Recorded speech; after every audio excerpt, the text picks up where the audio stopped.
हे you all very good morning to all of you. तुम्हा सर्वांचं एका नवीन ब्लॉगमध्ये खूप खूप स्वागत करते. आणि आजचा व्लॉग असणार आहे तुम्हा सगळ्यांचा रिक्वेस्टेड व्लॉग, ज्यामध्ये मी तुम्हाला सांगणार आहे आमच्या दुबईच्या ट्रिपसाठी आम्हाला किती खर्च लागला, टोटल किती बजेट लागला, आम्ही सगळ्या गोष्टी कुठनं बुक केल्या आणि त्या बजेटमध्ये तुम्हाला कुठल्या साईटवर मिळतील आणि त्या किती ॲडव्हान्समध्ये बुक करायला पाहिजे, ह्या सगळ्या गोष्टी तुम्हाला मी या ब्लॉगमध्ये सांगणार आहे. तर व्हिडिओ शेवटपर्यंत नक्की बघा आणि आवडला तर लाईक शेअर सबस्क्राईब करायला मात्र विसरू नका. तर मी माझी दुबईची पूर्ण सिरीज तुमच्याशी ऑलरेडी शेअर केलेली आहे. सगळ्यात पहिला व्हिडिओ होता की मी अनायासाठी काय पॅकिंग करून घेतली होती. A to Z मी सगळं काही शेअर केलेलं आहे. कपडे किती घेतले, डायपर्स पासनं तर फूड काय घेतलं होतं आणि तिथे गेल्यानंतर सुद्धा ते फूड मी तिला कसं दिलं, म्हणजे सगळ्या गोष्टी कशा मॅनेज केल्या, कुठल्या वेळी काय द्यायचं, घरात काय कुक करून द्यायचं, कुक कसं केलं, ह्या सगळ्या गोष्टी माझ्या ब्लॉगमध्ये मी शेअर केलेल्या आहे. आय होप तुम्ही सगळ्यांनी सगळे दुबईचे ब्लॉग्स बघितले असतील आणि तुम्हाला ट्रॅव्हल करण्यासाठी ते हेल्पफुल पण असेल तर मला कॉमेंटमध्ये सांगायला बिलकुल विसरत जाऊ नका. आणि त्यानंतर आता आपण सुरू करूया की फ्लाईट्स कशा बुक करायच्या. सगळ्यात आधी आपण कुठलीही ट्रिप प्लॅन करायची म्हणजे फ्लाईट बुक करतो. मी सजेस्ट करेल की कधी तुम्ही ट्रिप प्लॅन करण्याच्या आधी 1-1.5 महिन्या पहिले प्लॅनिंग सुरू करा, म्हणजे तुम्हाला फ्लाईट्स जास्ती महाग होणार नाही. जर तुम्ही 8-10 दिवसा आधी फ्लाईट्स बुक करायला गेलेत तर तुम्हाला फ्लाईट्स महाग मिळतील. हे युनिव्हर्सल ट्रूथ आहे, सगळ्यांनाच माहिती असेल की जेवढ्या ॲडव्हान्समध्ये आपण फ्लाईट्स बुक करू तेवढे तुम्हाला कमी पैसे लागतील. तर 1-1.5 महिन्या पहिले आम्ही सुद्धा प्लॅनिंग सुरू केली आणि फ्लाईट्स बुकिंगला घेतलं. आता दुबईला जायचा पीक टाईम कुठला, म्हणजे बेस्ट टाईम कुठला, तर नोव्हेंबर टू मार्चच्या मध्ये तुम्ही दुबईला जाऊ शकता. त्या व्यतिरिक्त बाकी पिरियडमध्ये ना दुबई खूप जास्ती गरम असते, आपण नाही जाऊ शकत. सो तुम्ही सुद्धा जर दुबईची ट्रिप प्लॅन करणार असेल तर नोव्हेंबर टू मार्चमध्ये करा. आणि आम्ही सुद्धा जानेवारीमध्ये प्लॅन केली होती अनायाच्या बर्थडे नंतर. सो आम्ही स्काय स्कॅनरवरनं बुकिंग केली होती.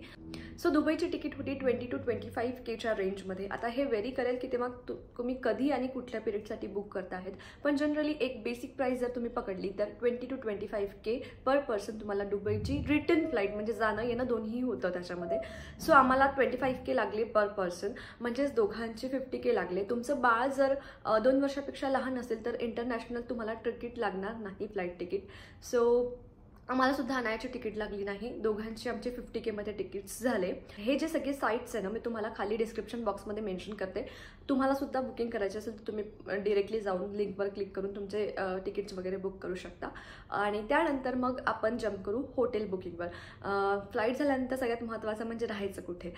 तर हॉटेल बुकिंग आम्ही ना ॲडव्हान्समध्ये फक्त ना ब्लॉक करून ठेवलं होतं. बुक आम्ही एक 10 दिवसाआधी वगैरे केलं, कारण काय होतं ना मध्यंतरी जर आपल्याला दुसरं कुठलं आवडलं तर मग आपल्याकडे ऑप्शन असतं फक्त ब्लॉक करून ठेवायचं. त्याच्यासाठी कधी कधी कोणी मिनिमम अमाऊंट मागतं किंवा कोणी नाहीच मागत. सो ते एक ऑप्शन असतं आणि ते आम्ही अगोडावरनं करतो बुकिंग. नेहमीच आम्ही हॉटेल बुकिंग अगोडावरनं करतो. बाकीचे जेवढे साईट्स आतापर्यंत बघितले आहे, मेक माय ट्रिप वगैरे जे आहे त्याच्यावरनं थोडं महाग वाटलं मला. फक्त अगोडावरनं जे आहे ते थोडं रिजनेबल होते सगळे हॉटेल्स. तर आता हॉटेल बुकिंग कसं करायचं हे तुमच्यावर आहे, तुम्हाला कुठल्या एरियात राहायचं आहे. तुम्ही जर अगोडावर गेले तर तुम्हाला खूप सारे ऑप्शन्स मिळतील की असे आहेत आणि या रेंजमध्ये आहे. पण एक अप्रॉक्सिमेट तुम्हाला जर प्राईस सांगायचं झाला तर 7,000पर्यंत तुम्हाला पर नाईट हॉटेल मिळेल. 7,000पासून सुरुवात. तर आम्ही तरी बजेटेड एक 7 ते 12,000पर्यंत बघत होतो आणि मला वाटतं 10-12 हजार पर नाईट आमचं हॉटेल होतं. तर त्याच्या अकॉर्डिंगली आम्ही 5 नाईट्स तिथे होतो, तर त्याच्यासाठी आम्हाला 50K अराउंड त्याचे पण लागले.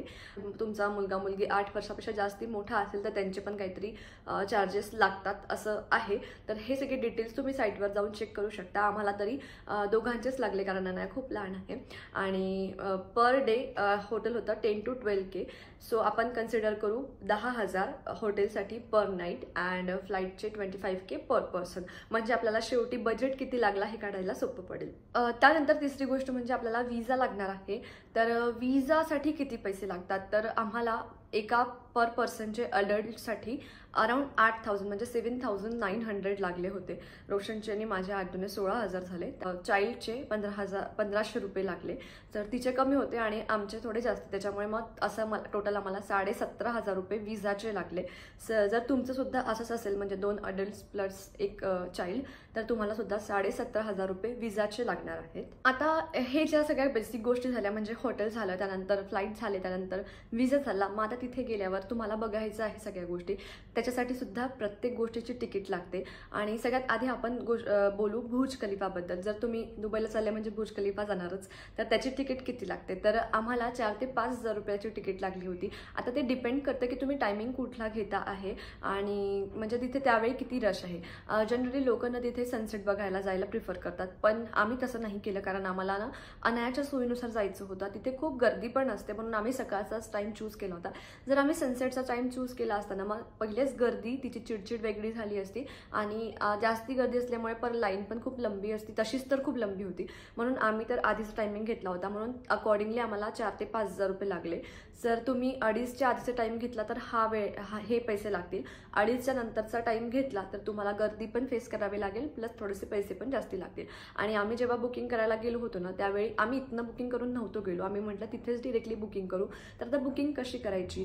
तर आम्ही ना तिथे अगोडावरनं बुकिंग केली होती ऑनलाईन.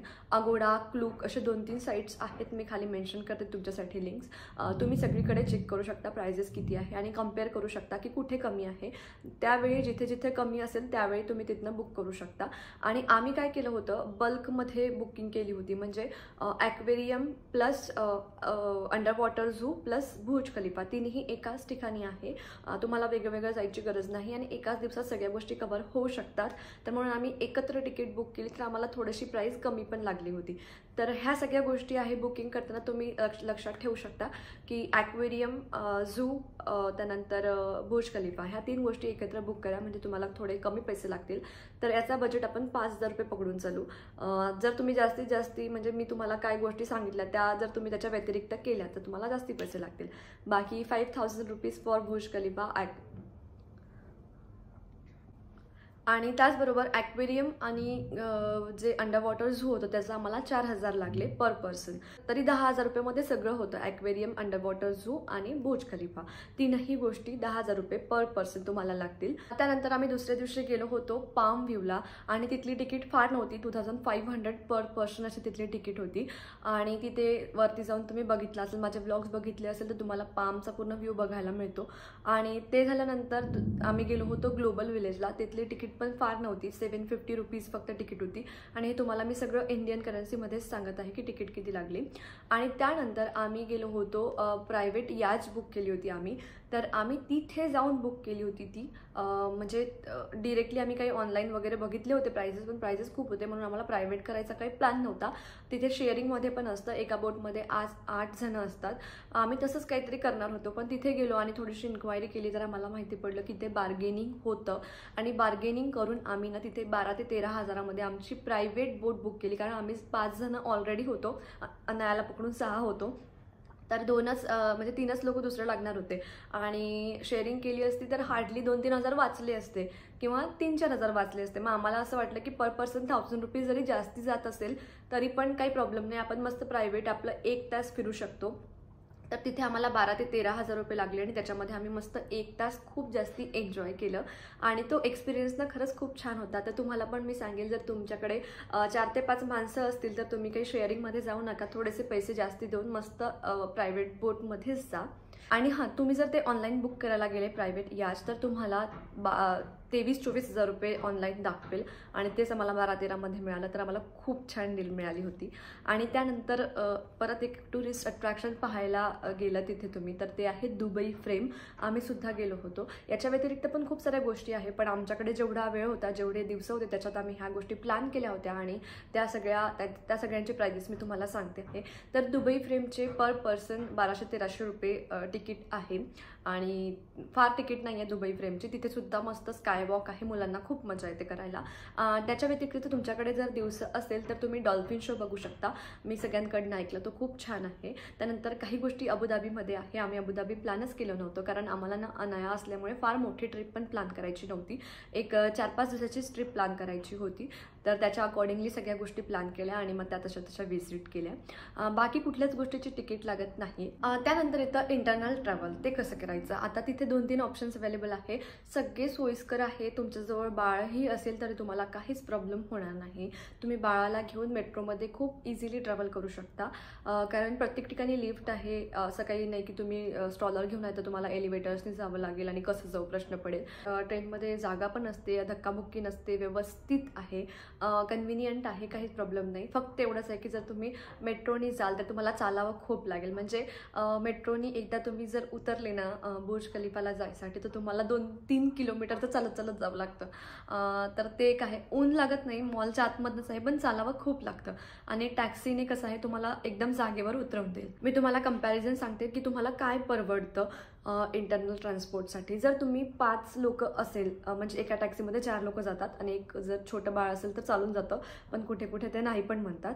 सो जर तुम्ही 4 लोक असाल तर तुम्ही नेहमी टॅक्सीज प्रिफर करा, कारण 8 ते 10 किलोमीटर ट्रॅव्हल करण्यासाठी तुम्हाला मिनिमम 7 ते 8 दिरम लागतात मेट्रोने जायसाठी. तर 7×28 ते 28 दिरम होतात आणि तेवढंच ट्रॅव्हल करण्यासाठी तुम्हाला हार्डली 30 ते 32 दिरम लागतील तुम्ही बाय टॅक्सी जर गेले तर. आणि तिथे टॅक्सी इझिली मिळतात. माझे ब्लॉग्स जर तुम्ही बघितले असेल तुम्हाला टॅक्सीसाठी वेट करावं लागत नाही, इतकं सिस्टमॅटिक आहे सगळं. टॅक्सीसाठी सुद्धा लोक रांगेत उभे राहतात आणि टॅक्सी येईल, जो पहिला व्यक्ती असेल त्याला पिक करेल आणि घेऊन जाईल. बरोबर तेही सगळं रांगेत चालतं, म्हणजे कुठेच धक्काबुक्की नाही. किंवा लहान बाळ आहे तर तुम्हाला पब्लिक ट्रान्सपोर्टचा थोडासा प्रॉब्लेम होईल असं बिलकुल नाही आहे. दुबई एकदम क्लीन आहे, सेफ कंट्री आहे. तुमचं काही जरी कुठे हरवलं ना तर तुम्ही कंप्लेंट टाकू शकता. तुमचं पॅकेट जरी हरवलं, तुम्ही सांगितलं की माझं या वेळी इथे इथे पडलं आहे, ते तुम्हाला मिळून जाईल. त्याचबरोबर टॅक्सीज खूप सेफ आहे. आम्ही रात्री 1-1, 1:30 वाजता ट्रॅव्हल केलं. आमच्यासोबत छोटे छोटे 2 मुली होत्या तरीसुद्धा आम्हाला खूप जास्ती सेफ वाटलं. म्हणजे तिथे आम्ही सगळ्यांशी बोलून पण असं आम्हाला जाणवलं की इतकी सेफ कंट्री आहे, खूप जास्ती. बाकी सगळे जे अट्रॅक्शन्स, ज्या सगळ्या गोष्टी आम्ही केल्या ते तुम्हाला मी सगळ्या व्लॉग्समध्ये शेअर केलेला आहे. जर तुम्हाला काही डाऊट्स असतील या व्यतिरिक्त तुम्ही मला कॉमेंट्समध्ये विचारू शकता. हां, सगळ्यात महत्त्वाचं आपलं राहिलेलं आहे की जेवणाचं काय, फूड कसं आहे आणि काय प्राइजेस आहे. तर जनरली आम्ही ना एक हॉटेल पकडलं होतं, तिथे ना नॉनव्हेज खूप जास्ती चालतं. म्हणजे दुसऱ्या कंट्रीतले लोक आहेत त्याच्यामुळे ना सगळ्यांना नॉनव्हेज आवडतं, हे सगळ्यांना माहिती असेल. पण मी व्हेज आहे आणि त्रिशा होती, बाकी सगळे तर नॉन व्हेजिटेरियन. आणि मला थोडंसं ना अंड्याचा वास जरी आला तर मला त्रास होतो, तर मला नको वाटतं बाहेरचं. तर मग मोस्टली नॉन व्हेजिटेरियन चांगले आहेत तिथे ऑप्शन्स, पण माझ्यासाठी व्हेजिटेरियन पाहिजे होतं. मग आम्ही हॉटेलच्या समोरच आमच्या एक हॉटेल होतं जे की नॉनव्हेज प्लस व्हेज होतं, पण ओके होतं. मग तिथेच आम्ही आमचा पूर्ण दिवस डेरा पकडला होता. आणि काही ठिकाणी जर खूप फॅन्सी असेल तर तसे रेट्स जास्ती आहे, तर तुम्ही मेन्यू कार्ड चेक करू शकता आणि बघू शकता की खूप जास्ती रेट्स असेल तर तुम्ही दुसरं बघू शकता हॉटेल. जसं की आम्ही एक दिवस जे JBR बीचला गेलो होतो त्या हॉटेलमध्ये खूप महाग होतं आणि टेस्ट पण नव्हती. टेस्ट असली, महाग असलं तर काही प्रॉब्लेम नाही. त्याचबरोबर जर तुम्ही मॉलमध्ये काही गोष्टी घ्यायला गेलात तर त्या महाग मिळेल. पाणी खूप महाग आहे मॉलमध्ये, 10 दिरमचं तुम्हाला पाणी घ्यावं लागेल आणि तेच पाणी तुम्ही 4 दिरम 12 बॉटल्स घेऊ शकता. म्हणजे 6 लिटर पाणी तुम्ही इकडे घेऊ शकता 4 दिरममध्ये, कुठे सुपर मार्केटमध्ये. आणि तेच पाणी तुम्हाला मॉलमध्ये 10 दिरमची एक बॉटल अर्ध्या लिटरची मिळेल. तर असा सगळा डिफरन्स आहे. तर ह्या सगळ्या गोष्टी मॅनेज करून तुम्हाला चालवावे लागेल, म्हणजे तुमचं बजेट एकदम आटोक्यात राहील. ही सगळ्या ह्या गोष्टी ना छोट्या छोट्या माझ्या ब्लॉग्समध्ये शेअर केलेल्या आहेत. तर जर तुम्हाला मिस करायचं नसेल तर नक्कीच ब्लॉग बघा. जेवणाचं ना तुमच्यावर डिपेंड करतं की काय. आम्हाला जनरली आम्ही 5 जण होतो, ब्रेकफास्टला कधी 50 to 80 to 90 दिरमपर्यंत लागायचे. लंचला पण 90 to 120 to 30, कधी 150 दिरमपर्यंत लागायचे.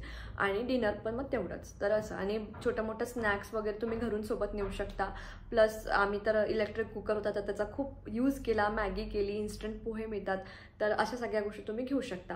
आणि ज्या एकदम गर्दीचे ठिकाण आहे जसं की ग्लोबल विलेज, तिथे आतमध्ये जाऊन तुम्ही जर खायला गेले तर तिथे सगळ्या गोष्टी महाग आहेत. तेच बाहेर तुम्ही खाल्लं तर सगळं स्वस्त मिळेल. तर त्याचबरोबर दुबई मॉलमध्ये आतमध्ये खाल्लं तर महाग आहे आणि बाहेर खाल्लं तर स्वस्त आहे. अशा सगळ्या गोष्टी छोट्या छोट्या आहेत, तर तुम्ही ते मॅनेज करून चालू शकता. आणि दुसरी गोष्ट, पिझ्झा, बर्गर वगैरे ह्या गोष्टी जर तुम्ही खायला गेले तर ते तुम्हाला तुमचे इंडियन प्राइजेस आहे तेवढ्यातच मिळतं, त्याच्यात काही फार फरक नाही. म्हणजे तोच प्राइस आहे, ते काही महाग वगैरे नसतं. आणि माझ्यासाठी तरी असं व्हायचं की मला नॉनव्हेज नको असायचं, मग तिथे ते चांगलं पण वाटायचं नाही त्या गोष्टी. मग आम्ही पिझ्झा बर्गर खूप वेळा खाणं प्रिफर केलं. तर असं सगळं होतं. आणि मी काय पॅक केलं अनायासाठी, हे प्रश्न खूप आहेत तुमचे की तुम्ही काय काय घेऊन गेले होते आणि तिला कसं खाऊ घातलं. यासाठी तुम्हाला सगळ्यांना मी परत एकदा रिक्वेस्ट करते, माझ्या यूट्यूबचे सगळे व्लॉग्स तुम्ही बघा, तुम्हाला सगळं काही कळेल डिटेलमध्ये. तुम्ही मला इंस्टाग्रामवर खूप सारे DMs करून विचारता, पण मला प्रत्येकाला DMचं उत्तर देणं शक्य होत नाही. तेच जर तुम्ही कमेंट करून विचारलं तर मी कमेंट्सचे उत्तरं देते आणि दुसऱ्या कुणाला जर सेम डाऊट असला तर त्यांना ते तिथेच उत्तर मिळून जातं. म्हणून मी तुम्हाला रिक्वेस्ट करते की प्लीज कमेंट्स करत जा. तर आजच्या व्लॉगमध्ये आपण बोललो होतो फूडबद्दल, ट्रॅव्हलबद्दल, इंटरनल ट्रॅव्हल, त्यानंतर फ्लाईट तिकीट्स, हॉटेल, त्यानंतर अट्रॅक्शन्स, सगळं काही मी तुम्हाला सांगितलं बजेट किती लागेल. त्यानंतर इथे शॉपिंग, आम्ही मीना बाजार गेलो होतो, तिथे आम्ही शॉपिंग केली. तर ते तुमच्यावर आहे की त्याच्यावर तुम्ही किती खर्च करता. तर तुम्ही गोल्ड वगैरे पण परचेस करायचा प्लॅन करत असाल तर तुम्ही दुबईवरनं गोल्ड वगैरे हे सगळं परचेस करण्याचा प्लॅन करू शकता. आम्ही सुद्धा तिथनं आयफोन घेतला, तो त्याच्यामध्ये वॅट रिटर्न आपल्याला मिळतं. तिथे 5-6 हजार जे काही वाजतात ते वाचतात. त्यानंतर थोडंसं तिकडे स्वस्त पण आहे. तर आमचे टोटल त्याच्यामध्ये सुद्धा 22,000 ते 20,000 रुपये वाचले. तर अशा सगळ्या गोष्टी आहेत ज्या तुम्ही तिथनं पैसे वाचवून घेऊन येऊ शकता. आणि आता टोटल बजेट जर विचारायचं झाला तर आमच्या तिघांचं आम्हाला बजेट अराउंड 2 लाख लागला. म्हणजे सगळं शॉपिंग वगैरे वगैरे सगळं पकडून आम्हाला 2 लाख रुपये लागले. तर आता बेसिक गोष्टींसाठी 1 ते 1 लाख ते 1.5 लाख रुपये लागतात. बाकी 50,000 तुमच्यावर आहे ते खर्च करायचे की नाही. सो असा होता आजचा हा व्हिडिओ. तुम्हाला कसा वाटला, हेल्पफुल होता की नाही मला कमेंटमध्ये सांगायला विसरू नका.